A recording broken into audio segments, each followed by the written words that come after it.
Tuturuan ko kayo ng sign ng unlimited money para hindi ka lagi nauubusan ng pera.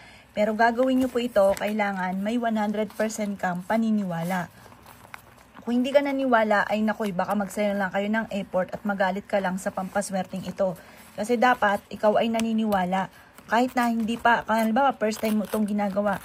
Kasi di ba, syempre maniniwala po tayo kung nangyari na. Pero dapat naniniwala ka pa rin kapag ginawa nyo po ito.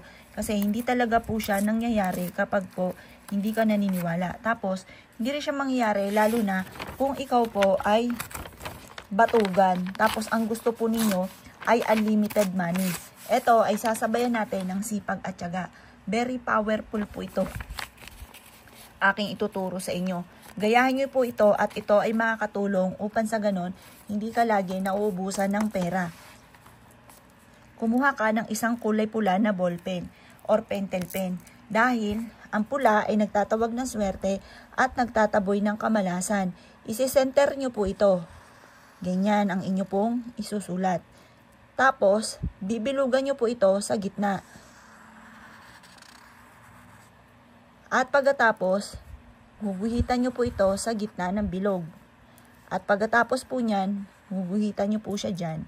Iyan. Ito ay ilalagay nyo sa wallet ninyo. Unlimited money ang dulot po nito. Bukod sa inyong pagiging masipag at matyaga. Kasi minsan, masipag at matyaga naman po tayo, pero lagi pa rin tayong walang pera.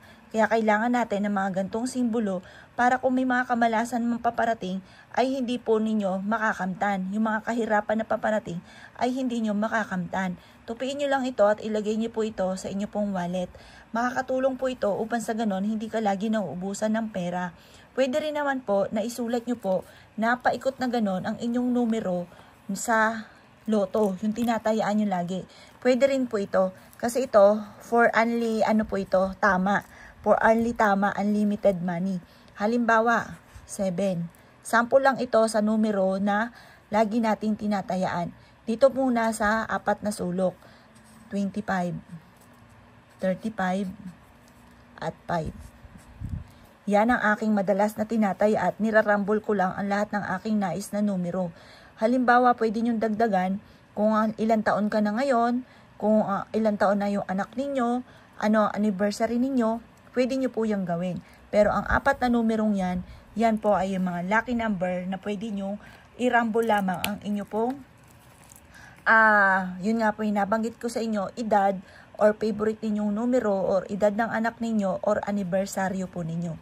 Ito po isa sa mga sikreto. Kapag gumawa ka ng ganito, ito po ay isisikreto nyo lamang. Kasi may mga tao na kontrabida at hindi naniniwala or napapangunahan ka agad ng inggit at kukontrahin na kaagad dahil baka ikaw ay yumaman nga.